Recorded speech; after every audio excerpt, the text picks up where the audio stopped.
day will come, and we'll have everything. We'll share the joy.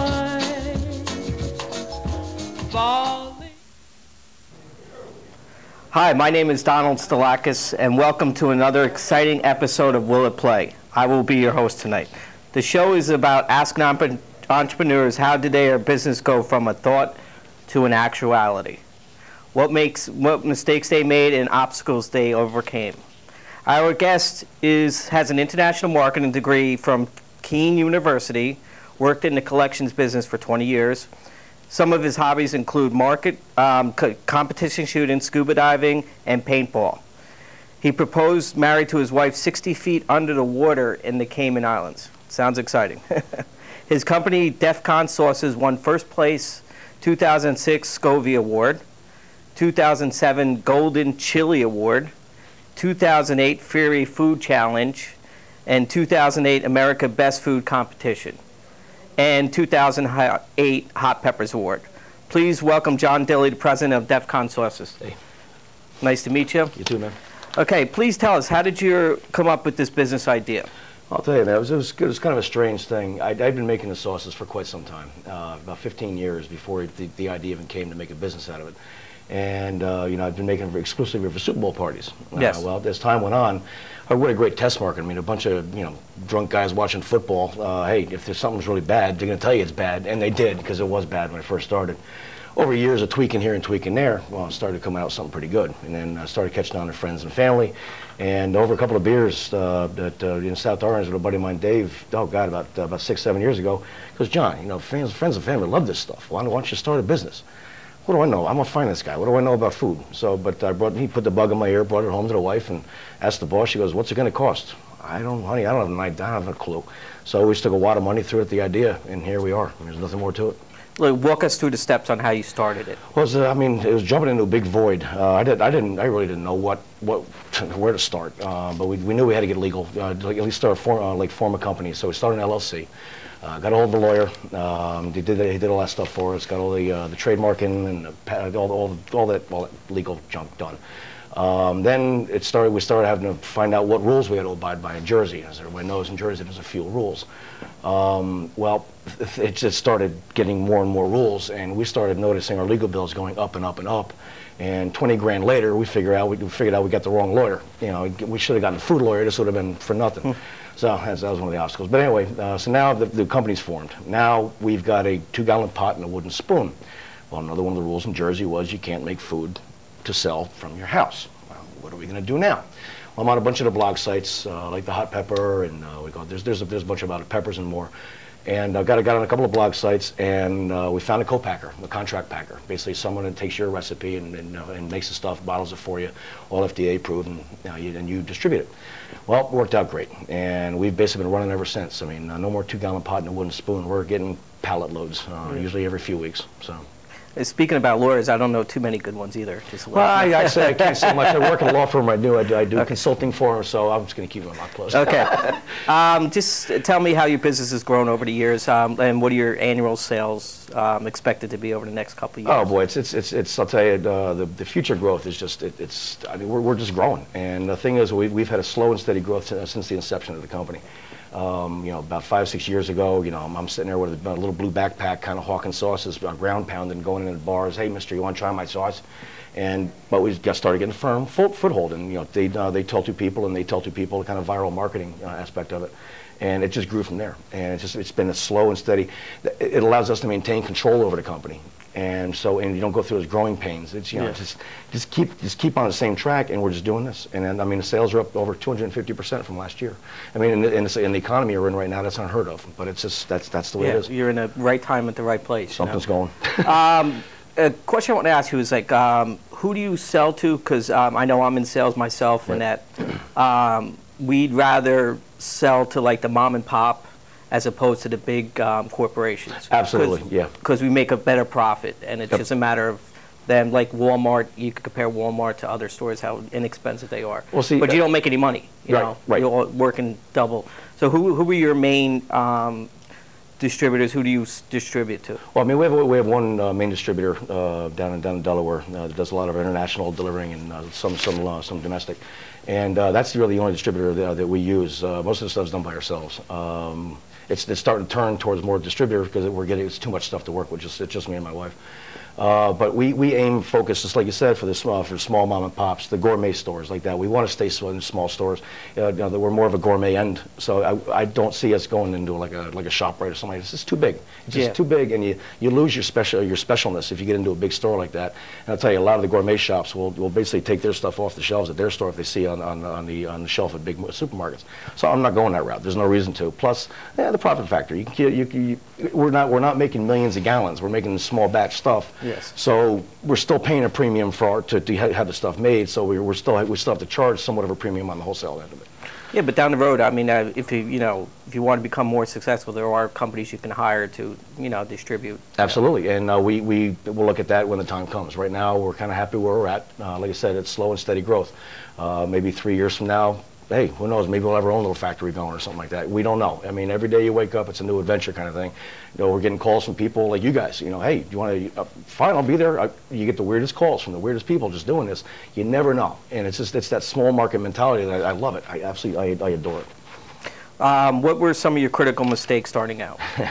Should have started 20 years ago. Basically, finding the right legal representation. I mean, that was the big one. That was the absolute bad nut. I mean, 20 grand didn't have to be spent, and it was. I mean, there's nothing we could do about that. It was money down the drain. Other than that, really, there's no big obstacles. It was mainly getting the name out that was the biggest obstacle, but it's not we've overcome that. I mean, not everybody's heard of us yet, so we're not done. But that's a big obstacle that we're working on, because we don't do a lot of advertising. We don't feel we have to. The product sells itself. Viral marketing, that's the name of the game, where people just, the product is so good that people just, they tell their friends, and all of a sudden their friends are buying it, and then their families are buying it. That's the way we work. So. Okay, who are your main competitors, and how are they different from you? Well, actually we're different from everybody else. That's the funny part. But there's really no competitors per se in the chili hot sauce industry. There's really no competitors. Everybody's kind of friends because everybody wants to see the market itself grow. I mean, there's been a very big change in the last 5, 6, 7 years where the American palate's actually changing, and people are starting to branch out a little bit, and they're starting to get into the hot stuff. And let me try this, let me try that. And seeing all these new companies coming on board, there's dozens of them, and I love helping them out. And everybody seems to help each other out. So it's like and everybody drinks beer. That's the most beautiful thing. Everybody's friends. Everybody drinks beer. I don't know. I've switched to the hard stuff now. Yeah, so. no, not yet. A few more years, I might.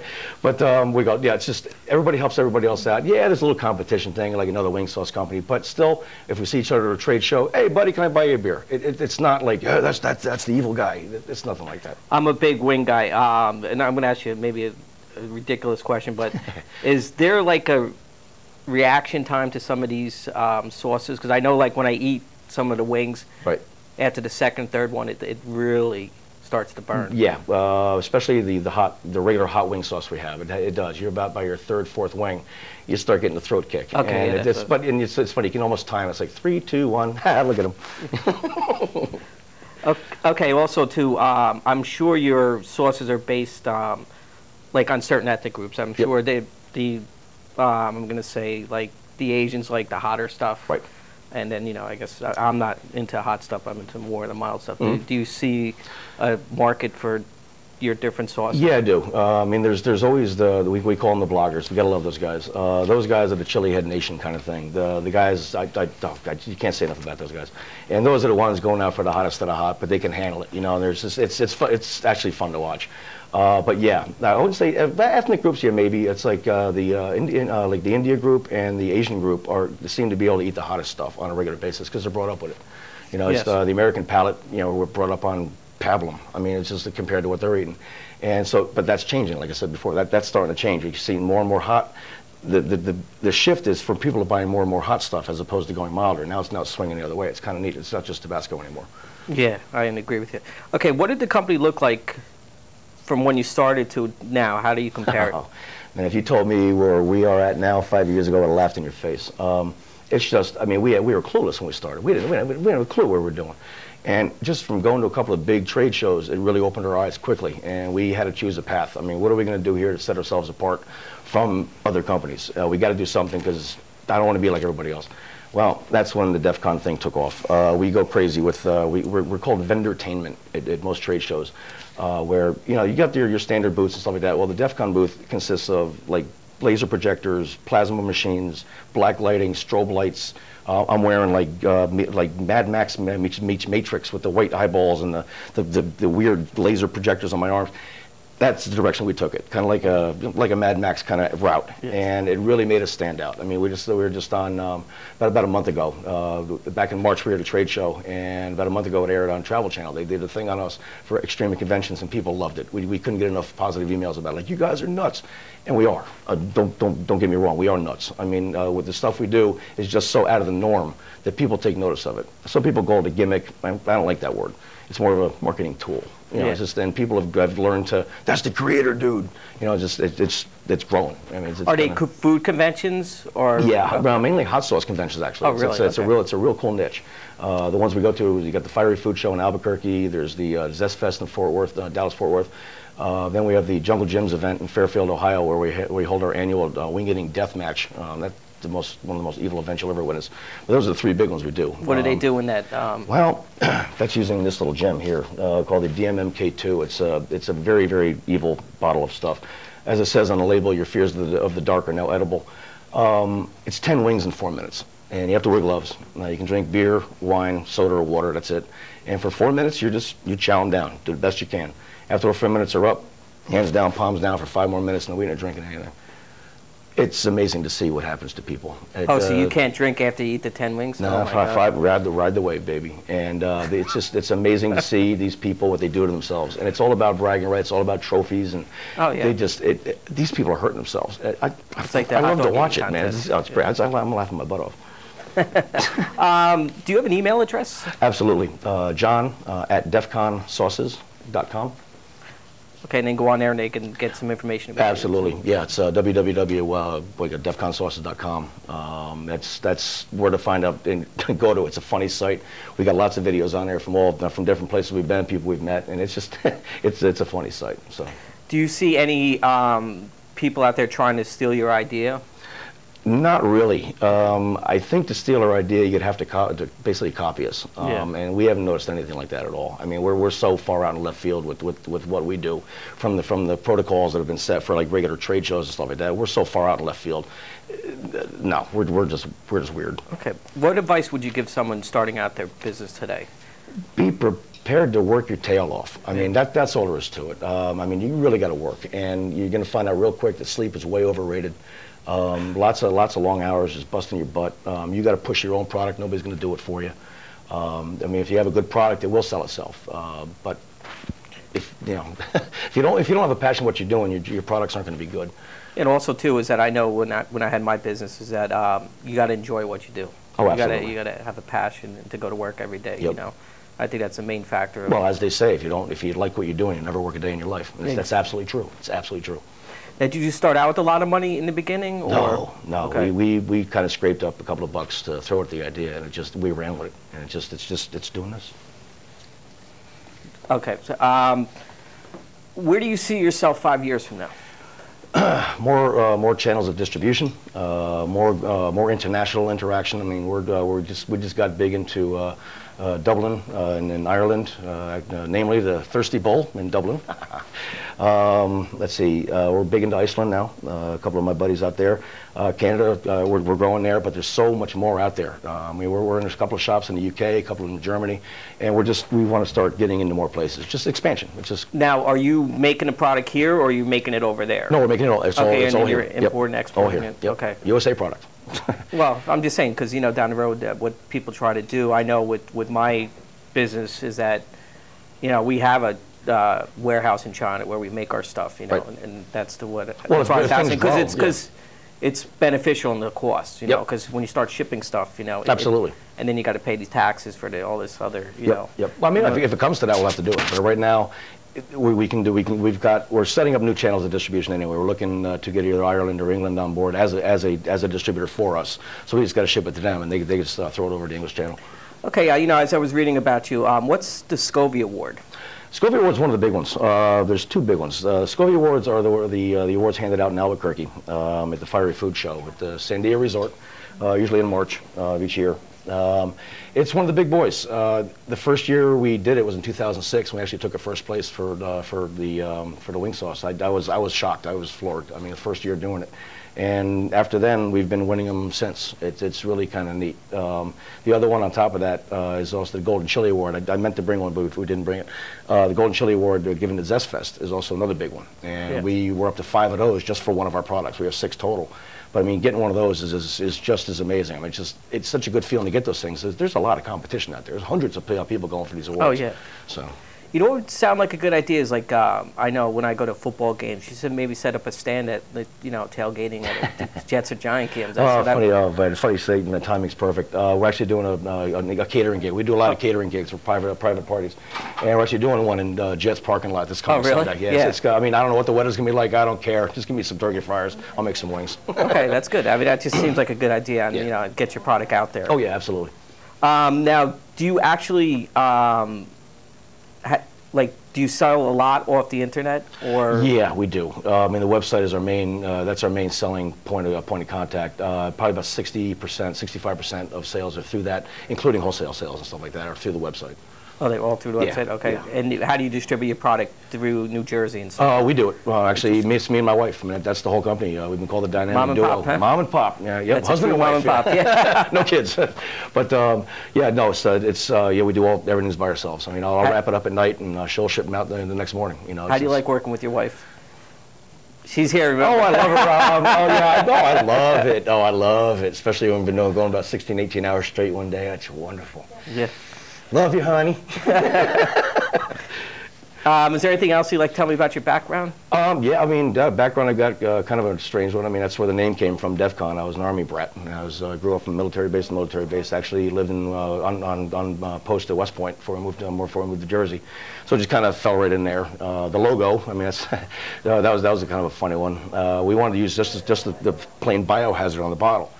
Well, the FDA said no to that real quick. Having a biohazard on a food product, you can't do that. So we're like, oh man, I really want to use that. So I got home one day and my wife had just carved out the middle of it, put a red D, and what do you think they'll say to that? I don't know. So we submitted it and they said okay. So and it stands out. The logo is so, it just catches your eye because people know the biohazard and it's just something not right with it because there's a D in it. Yeah. But then we went with defense condition 3, 2, and 1. Sounded kind of neat. That's the military scale for readiness. It's 1 meaning war, and 3 meaning not so not at peace, but like kind of warning time kind of thing. So as you go down, it gets hotter. Yeah. How long does it take to come with the actual idea, knowing your product, knowing that you want to get out there, and getting it out there? Like starting from scratch. You got this great hot sauce.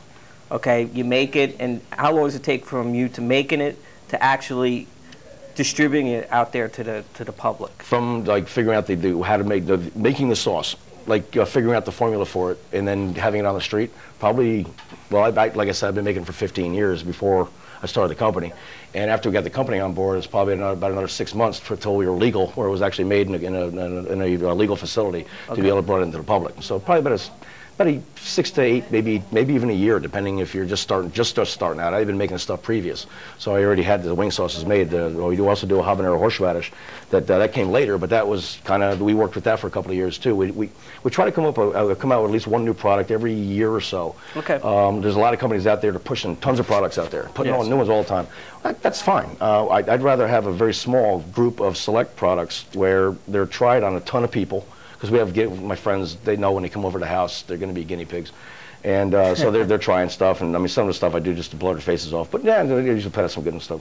And after a while, we get good feedback on it. And then we put it into production. That's how a lot of this other stuff happened. It wasn't overnight. Is there, what I'm trying to ask is there a lot of legal challenges? Because I know when you deal with food, you got to go through certain avenues. Yes. No, that's normally a lot of that stuff. A lot of the legalities are actually taken up by the taken by the co-packer himself, because he knows all the rules and regs to the FDA stuff. When we get it, it's already FDA approved, signed, and sealed. I mean, that's how we get it, and we just distribute it.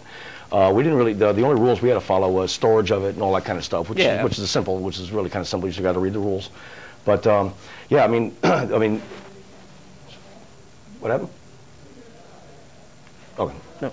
Okay, just can you show us, point Sure. these products out and just tell us a little bit Sure. about it? We'll start out with the wing sauces. They were the first ones. And the actual first one we had was the Defense Condition number 3, which is basically we call our newbie sauce now because it's the mild one. This started it all. That was the one that I was hawking on the streets and ground pounding, going to the bars with my little blue backpack, actually putting it in Poland Spring bottles. That's how we used to hand it out at the beginning. It's kind of funny. Then we moved up to the number 2, which is a little hotter than the 3, but not a lot, and that's become our best seller. And it's also won a majority of the awards that we've gotten. That's just it's a very good find. It's a very good balance of flavor and heat. That's the one people really just like, but people wanted it hotter. Here's the chili heads, and we originally had to sing. It was hot, and the chili heads, John, you got to make it hotter. So we made it 20% hotter. Now it's hot enough. And that stuff is hot. What a lot of people do, they'll mix and match. Like they'll get a bottle of this and a bottle of that and make like a 1.5. You know, It'll dilute it a little. Exactly, because the one is hot, unless you're one of those people who can eat it. Then our next product we came out with was the habanero horseradishes. We have the mild, the pony, and the hot is the horse. And these things are, it's amazing. My dad will actually come over with the pony. He'll come over to the house. We give him a jar of that and a bag of Tostitos scoops, and bam, he's off to the races in the backyard, just chowing away. But these things have been winning an increasing number of awards. The pony just took first place in the Scobie Awards this past March. Very cool. The next one was this evil stuff, the Deathmatch Mark II. It's our competition wing sauce. It's actually a clear bottle, believe it or not. That stuff is what we put on those Deathmatch wings. So you're saying that bottle's clear and it makes it dark, or? It's got caramel coloring in it. Every one of them is all natural. There's no preservatives or chemicals. They're all gluten-free. That's why that's just sweating thinking about it. Oh yeah, as you should. But that stuff is just nasty. It's way hot. I mean, if you got any friends you want to fool, bring it to party. Okay, yeah. Just bring it to a party. Then the next one was our newest, actually absolutely newest one, was the Smoky Dust, which is basically a dried version of our number 2 with a little bit of chipotle thrown in there for smoke. And we have a lot of people using it on ribs. It's kind of like an overnight marinade. You know, shake it on, put them in a bag, let it sit overnight, because there's like encapsulated vinegar in there that actually comes out and it actually tenderizes the ribs. It cuts the cooking time down by about an hour and a half, 2 hours. Kind of neat. And then our creme de la creme, the Zero. We started that about 5 years ago. The first one was called a Batch 1. And Batch 1, we made 20 or so of them, and about 8 or 9 of them still exist. Originally, they were 20 bucks. Made my 20 bucks, I was happy. Well, now they're going on private auction for over 500. Really? I made my money. I'm just kind of happy in a weird way, but that's the way the market is. Then, so we figured, let's run with this. We call that the Batch 1. Then the Batch 2 was basically like that bottle in the back. There was the Batch 2 in a little wooden box. Kind of cute. Then we decided to kick it up a notch, and the third batch number 3 was actually an Erlenmeyer flask with glow-in-the-dark paint with a big brass tag hanging from it under a little dome. Sold like hotcakes. And the batch 4 was a big dome like this with a centrifuge tube in it with the Zero stuff in it with a nice little side bottle under a big dome.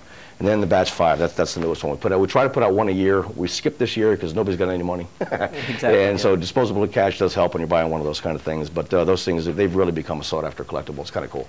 Now, what sauces do you want to make in the future? What do you think you're going to bring out to the We're consumer? working, man, we got ideas. A couple of them I just got to bite my tongue on because I don't want to let the cat out of the bag yet. But we've got ideas. I mean, we may come out with some marinades or something like that. You know, who knows? We've got ideas, but that's kind of like Willy Wonka's secret factory. You know, that's kind of in the back room. Shh, can't talk about it. Okay. As we touched before, I just want to know how you marketed yourself in the beginning. How did you get your customers? Just by ground pounding, man. Just going places and bringing the like we do these events called DEF CON days, where I think we've become somewhat successful by the fact that we bring the product to the people. They don't have to go out and go check it out somewhere. Here, have some. And like we do free wing events all the time, and have free wings. Try the DEF CON. They love it. They buy it. You know, because we sell it at each one of the events as well. And that has done the viral marketing thing for us big. Yes. That has gotten us big time in Jersey. A lot of people have heard about us, and like I said, we're always expanding.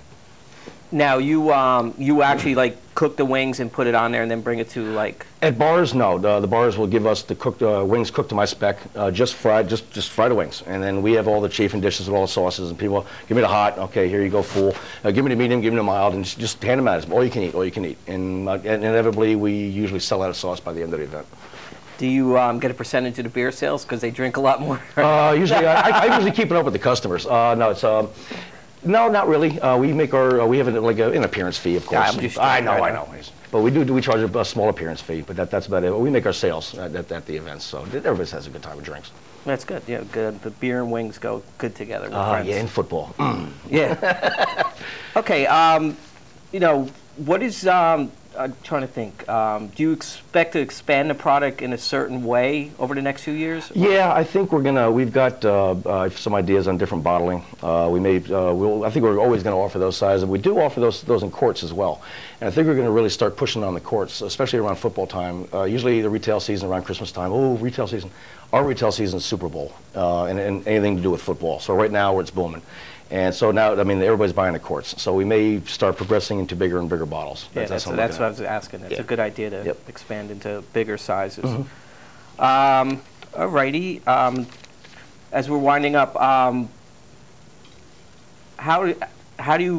what does your day consist of as far as work? Oh, day consists of me getting up about 5:30. 5:30, driving down to Red Bank for my regular job. Nice 50-mile ride.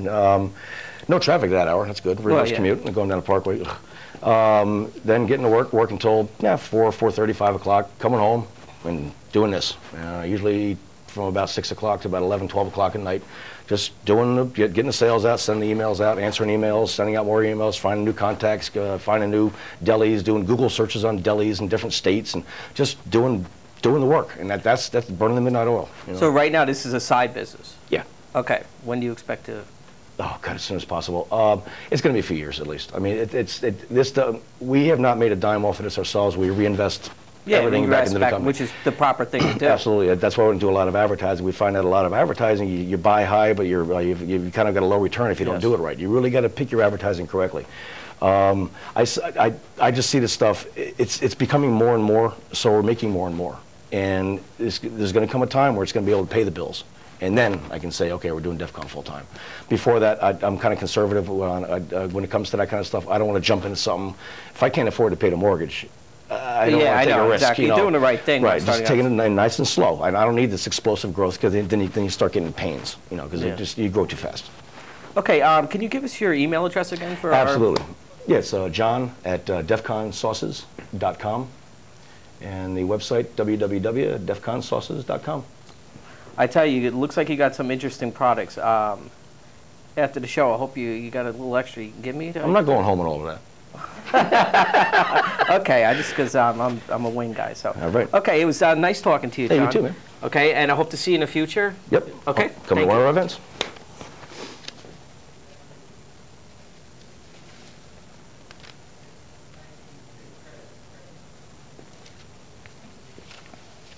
That's good. Good job. That's good? Yeah.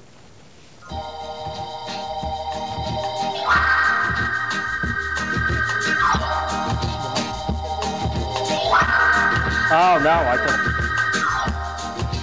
Our day will